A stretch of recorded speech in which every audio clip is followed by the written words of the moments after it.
चलिए मेरे साथ आइए और बेधड़क होके बातें करते हैं। कहा गया कि देखिए इसका ये ऑर्डर का समय आप देखिए, ये चुनाव के कुछ ही दिनों पहले आ रहा। पर सच तो ये नहीं है ना, ये केस जाता है असेसमेंट ईयर 2018-19 का था। इसका पहला ऑर्डर आया था 2021 में। असेसिंग ऑफिसर ने इसको उठाया। असेसिंग ऑफिसर जब उठाया तो इन्होंने कहा कि हम इसको मानते नहीं हैं, हमें एग्जम्पशन मिलना चाहिए, आपको 20% हमारे से सिक्योरिटी डिपॉजिट नहीं लेना चाहिए। मतलब हर मुद्दे पे उन्होंने लड़ा। फिर वो उसको सीआईटी जो उसके वरिष्ठ अधिकारी है, उसके पास ले गए। वो भी 2021 में मतलब देखिए कितना जल्दी-जल्दी हो रहा था। 2021 में सीआईटी ने उसको नामंजूर कर दिया। फिर वो सीआईटी अपील्स के पास गए। तो 2021 में सीआईटी अपील्स ने भी उसको नामंजूर कर दिया। फिर वो गए आईटीएटी इनकम टैक्स ट्रिब्यूनल मतलब कोर्ट का जैसा ही है वो 2023 में आईटीएटी के पास गए। आईटीएटी ने भी कहा कि जो असेसिंग ऑफिसर और सीआईटी ने किया है वो सही है। फिर उसके बाद वो पहुंचे दिल्ली हाई कोर्ट 2024 में।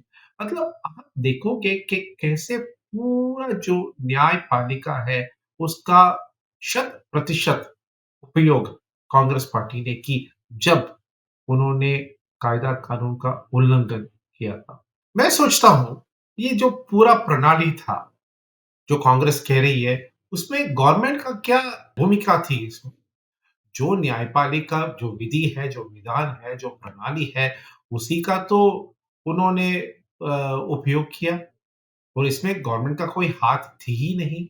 और कहना है कहना कि ये चुनावी टाइम पे आया है और इसके वजह से हमारे पास पैसा नहीं है, जब कोर्ट ने कहा कि आपके पास काफ़ी एसेट्स हैं। तो ये भी कहना सही नहीं है क्योंकि ये 2021 की केस थी जो 2024 में खारिज कर दी गई।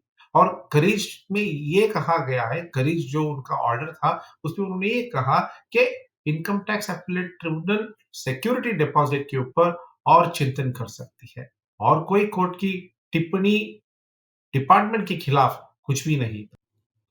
हर मुद्दे पे कांग्रेस पार्टी ने डिपार्टमेंट के साथ लड़ी। पहला है कि हमें एग्ज़म्पशंस तो मिलना ही चाहिए, जब आपने उल्लंघन किया हो। फिर कहना कि 20% सिक्योरिटी डिपॉज़िट हमारे ऊपर लागू नहीं होनी चाहिए। फिर कहना कि अगर हम 20% दे देंगे, तो आपको हमें स्टे देना ही पड़ेगा। अब विधि ऐसा है कि आपसे 20% सिक्योरिटी डिपॉज़िट लेना या आपको वो छूट देना, वो डिपार्टमेंट के हाथ में है, सर्कमस्टेंसेस ऑफ द केस के ऊपर। अगर डिपार्टमेंट को लगे कि आपका पक्ष जो है वो शक्तिशाली है, आपके बातों में शक्ति है, तो वो आपको उस फैसिलिटी को दे सकते हैं। जब नहीं है, तो ऐसा कहीं पे भी नहीं लिखा है कि इनकम टैक्स डिपार्टमेंट को आपका कहना मानना ही पड़ेगा। और हर चीज़ में उन्होंने लड़ी थी। एग्ज़म्पशन के ऊपर, एडमिसिबिलिटी के ऊपर, खर्चे के ऊपर और इनफैक्ट कोर्ट ने ये भी कहा था कि सीआईटी ने उनको शत प्रतिशत में 64% उनका जो खर्चे थे, वो उन्होंने एक्सेप्ट कर दिया था। मगर कोर्ट ने कहा कि क्योंकि ये कैज़ुअल इनकम हो गया है, आप इसके सामने कोई खर्चा दे ही नहीं सकते हैं, तो हम इसके ऊपर टिप्पणी करते हैं।